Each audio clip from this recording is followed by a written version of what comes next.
अस्सलाम वालेकुम class 8 students, this is me sir Iftikhar. और आज हम 8 की chemistry chapter number 4 structure of molecule पढ़ रहे हैं, page number 110। So dear student, जिस तरह हम इस पूरे चैप्टर को स्टार्ट से पढ़ रहे थे कि व्हाट इज़ केमिकल बॉन्डिंग, और फिर हमने उसमें टाइप्स पढ़े आयनिक कोवेलेंट। आज का जो हमारा टॉपिक है वो है इंटरमॉलिक्यूलर फोर्स। इंटरमॉलिक्यूलर फोर्सेस क्या है, उसके कौन से टाइप हम इधर पढ़ेंगे। तो सबसे पहले हम आते हैं इंटरमॉलिक्यूलर फोर्स की तरफ।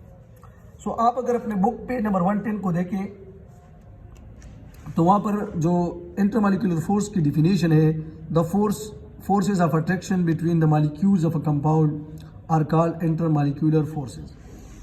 दो मॉलिक्यूलों के दरमियान जो फोर्स ऑफ अट्रैक्शन होता है उसको हम इंटरमॉलिक्यूलर फोर्सेस कहते हैं। लेकिन इस चीज़ को एक्सप्लेन करने के लिए हम इसको एक एग्जाम्पल के तौर पर देखते हैं, और उसका जो सबसे बेस्ट एग्जाम्पल है वो already that is mention in your book. अब देखिए, फॉर एग्जाम्पल एक HCl है, वो बॉन्ड बनाता है इसमें हाइड्रोजन क्लोरीन के साथ। तो ये आपके साथ क्लोराइड आयन है और ये हाइड्रोजन। अच्छा, इसमें इलेक्ट्रॉन शेयर होंगे, फिर बाद में हम इसको डिटेल से पढ़ेंगे कि किस तरह ये नेगेटिव होता है पॉजिटिव होता है। हम यहाँ पर सिर्फ इंटरमॉलिक्यूलर फोर्स को समझाने की कोशिश करते हैं। अच्छा, ये एक दूसरा HCl है और इसमें भी यही बात है कि इसमें आपस में इलेक्ट्रॉन शेयर है। और ये अच्छा, अब देखिए, ये एक मॉलिक्यूल है HCl का, ये एक HCl का अलग मॉलिक्यूल है, ये एक HCl का अलग मॉलिक्यूल है। इस HCl का जो क्लोराइड आयन है negative, it will attract the positive hydrogen of another HCl, और ये जो फोर्स ऑफ अट्रैक्शन डेवलप होता है between the two molecule of HCl, this is called intermolecular force. और ये हमारे साथ दो मॉलिक्यूलों को कंबाइन रखते हैं। अच्छा, ये बहुत इंटरेस्टिंग है कि इंटरमॉलिक्यूलर फोर्स जो है उसका मेन काम या जो मेन फंक्शन है वो स्टेट ऑफ मैटर को रिप्रेजेंट करते हैं। मसलन इसका मतलब क्या है? इसका मतलब ये है कि देखिए, आपके साथ सॉलिड है तो इसमें इंटरमॉलिक्यूलर फोर्स बहुत स्ट्रांग होगा, that solid can only vibrate. फिर लिक्विड है, उसमें as compare to the solid ये वीक होगा, लेकिन as compare to the gases intermolecular force strong होता है। So the liquid molecule can only flow, वो फ्लो कर सकते हैं लेकिन वो फ्री मूव नहीं कर सकते। बट गैसेस में ये बहुत ज़्यादा वीक होता है और इसलिए वो फ्रीली मूव करते हैं। So my point is that कि इंटरमॉलिक्यूलर फोर्स का काम क्या है। ये जो हाइड्रोजन है और ये जो क्लोरीन है, इसके दरमियान जो बॉन्डिंग है ये एक तो इसको हम कोवेलेंट बॉन्ड कहते हैं। नेक्स्ट इसको हम इंट्रामॉलिक्यूलर फोर्स भी कहते हैं। Intramolecular force. अच्छा, और इसको हम कहते हैं इंटरमॉलिक्यूलर फोर्स। इसमें फ़र्क है, स्पेलिंग को ज़रा देखिए, वो है इंट्रा और ये है इंटरमॉलिक्यूलर फोर्स। दोनों में क्या फ़र्क है?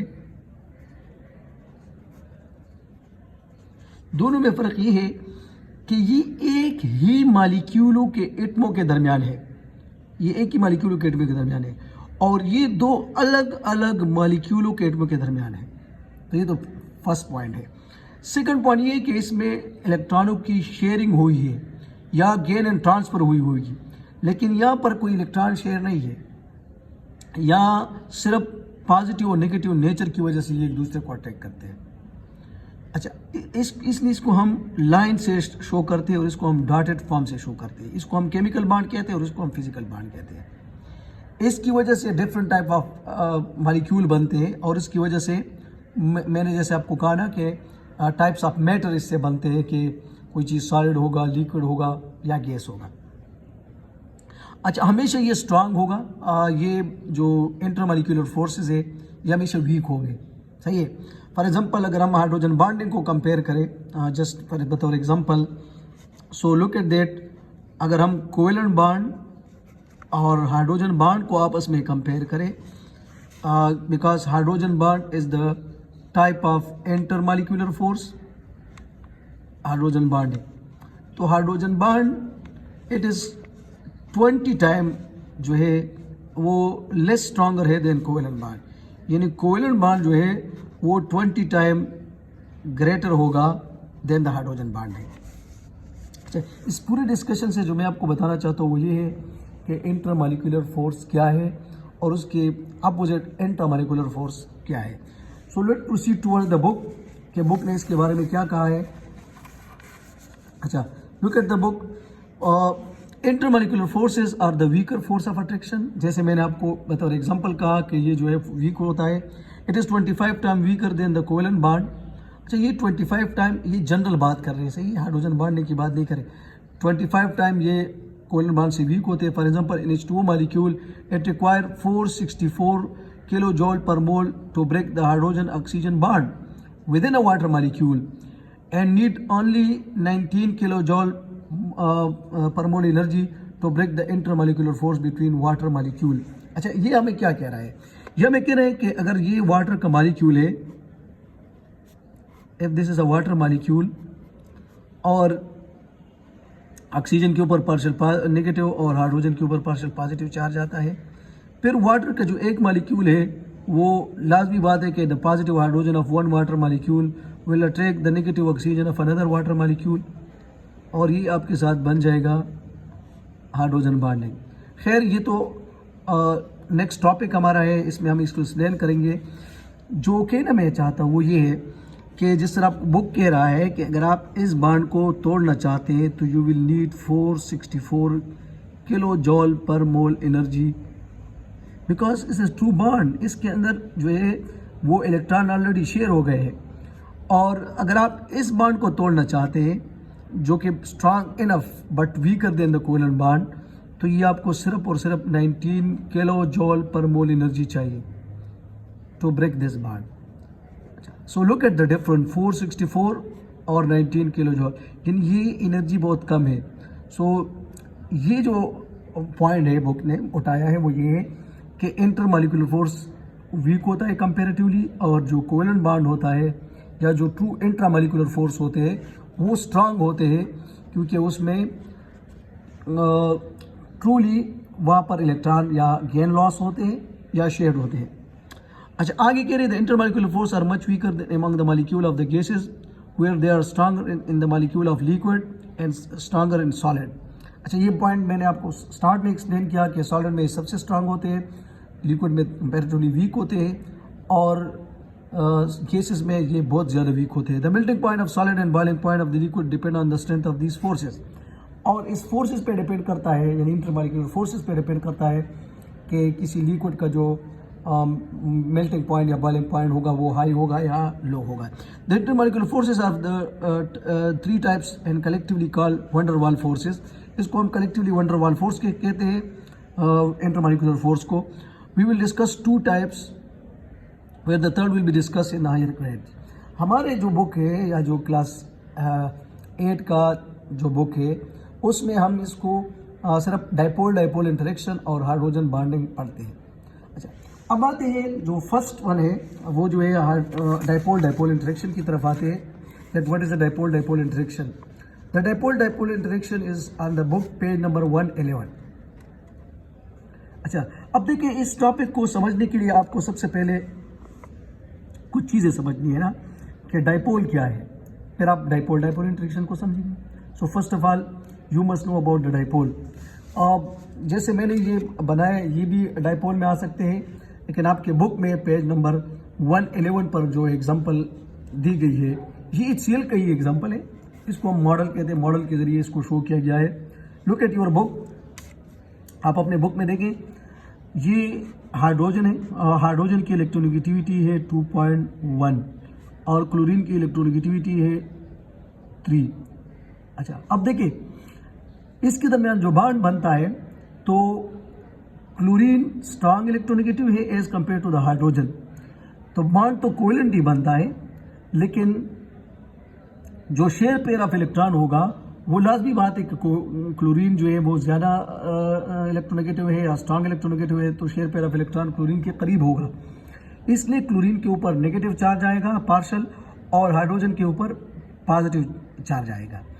ये जो नेगेटिव चार्ज आता है और पॉजिटिव चार्ज आता है इसको हम पोल्स कहते हैं। एक को हम नेगेटिव पोल कहते हैं और दूसरे को हम पॉजिटिव पोल कहते हैं, और कलेक्टिवली इस पूरे मॉलिक्यूल को हम डाइपोल कहते हैं, क्योंकि इसमें दो पोल बन जाएंगे, एक नेगेटिव और एक पॉजिटिव।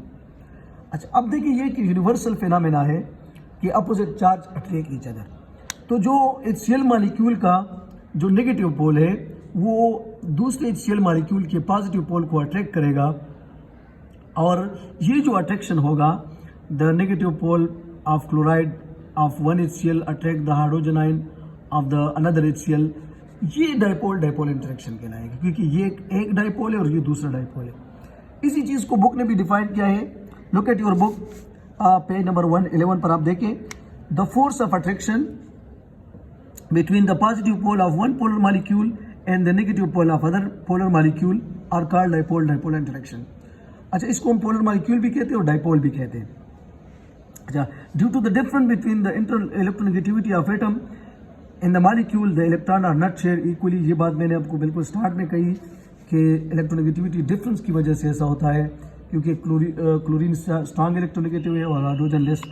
अच्छा, polar molecules are called sometime described as dipole and these molecule have two poles, one end of the molecule has partial positive charge while the other end has partial negative charge. यही बात मैंने आपको start में कही कि एक पे negative charge आएगा, दूसरे पे पॉजिटिव चार्ज आएगा। Hydrochloric acid is a polar molecule with the partial positive charge on the hydrogen and partial negative charge on the chlorine. A network of partial positive and partial negative charge attract molecule to each other because of the force of attraction between the oppositely charged end. There is a small dipole-dipole force of attraction between the adjacent HCl molecules. The dipole-dipole attraction in HCl is relatively weak and only 3.3 kilojoule per mole energy is required to break that interaction. The force of attraction between the HCl molecule is so small that the hydrogen chloride is boiled at -85 centigrade. अच्छा, ये बहुत interesting है, और आगे हम इसको जब hydrogen bonding पढ़ेंगे तो फिर वहाँ पर हम इस बात को एक्सप्लेन करेंगे कि why the bond between the intermolecular force between the HCl is called just dipole dipole interaction and not hydrogen bonding. ये बुनियादी नुक्ता है। ये जो स्ट्रेंथ की बात की गई है 3.3 किलो जूल पर मोल एनर्जी, यानी ये इसकी स्ट्रेंथ कम है, और हाइड्रोजन बॉन्डिंग जो है वो हम स्ट्रेंथ की वजह से उसको एक स्पेशल नाम देते हैं हाइड्रोजन बॉन्डिंग। अदरवाइज यहाँ पर भी पॉजिटिव हाइड्रोजन है और यहाँ पर भी इंटरेक्शन होता है, लेकिन ये स्ट्रेंथ की स्ट्रांग नहीं है, तो ये इसने ज़्यादा प्रॉपर्टीज नहीं देते। जैसे अगर आप इसको फिर आप HF में पढ़ेंगे, हाइड्रोजन फ्लोराइड में अगर आप उसको देखें तो फिर हम उसको हम हाइड्रोजन बॉन्डिंग कहेंगे। अच्छा, अब देखिए ये बहुत इंटरेस्टिंग है कि ये जो HF है उसमें भी फ्लोरीन ग्रुप नंबर 7 से है और क्लोरीन भी ग्रुप नंबर 7 से है, लेकिन इसके बॉन्ड को हम सिर्फ डाइपोल डाइपोल इंटरेक्शन कहते हैं और उसको हम हाइड्रोजन बॉन्ड कहते हैं। सो इंशाल्लाह it will be discuss in the next topic of hydrogen bonding. Thank you and best of luck.